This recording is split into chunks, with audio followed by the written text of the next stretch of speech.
जामा मस्जिद को लेकर आज दिल्ली हाईकोर्ट में अहम सुनवाई है। आपको बता दें कि जामा मस्जिद के आसपास के एरिया का सर्वेक्षण कराने और आसपास के कब्जे को हटाने की मांग वाला यहां पर अर्जियों से जुड़े एक मामले में सुनवाई होगी। वहीं पिछली सुनवाई में दिल्ली हाईकोर्ट ने जामा मस्जिद को महफूज यादगार हमार करार देने और आसपास के इलाकों के सर्वे कराने की हिदायत दी थी।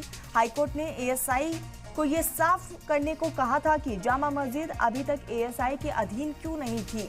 तो ऐसे में इस पूरे मामले को लेकर आज सुनवाई है, सभी की नजर टिकी हुई है।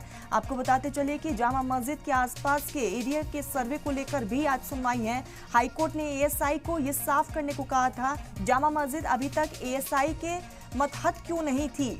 तो ऐसे में आज इस पूरे मामले को लेकर दिल्ली हाईकोर्ट में सुनवाई है। जामा मस्जिद को लेकर आज दिल्ली हाईकोर्ट में सुनवाई। जामा मस्जिद के आसपास के एरिया का सर्वे कराने की मांग रखी गई थी। हाईकोर्ट ने एएसआई को ये साफ यहाँ पर करने कहा था और साथ ही जो है जामा मस्जिद अभी तक एएसआई के मतहत क्यों नहीं है, इसको लेकर भी कोर्ट की तरफ से कहा गया था। तो फिलहाल आज इस पूरे मामले को लेकर दिल्ली हाईकोर्ट में सुनवाई है। सभी की नजरें फिलहाल टिकी हुई है कि कोर्ट की तरफ से क्या कुछ रुख रहने वाला है।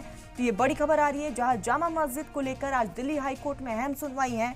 जामा मस्जिद के आसपास के एरिया का सर्वेक्षण कराने और आसपास के कब्जे को हटाने की मांग वाली अर्जी पर आज सुनवाई है।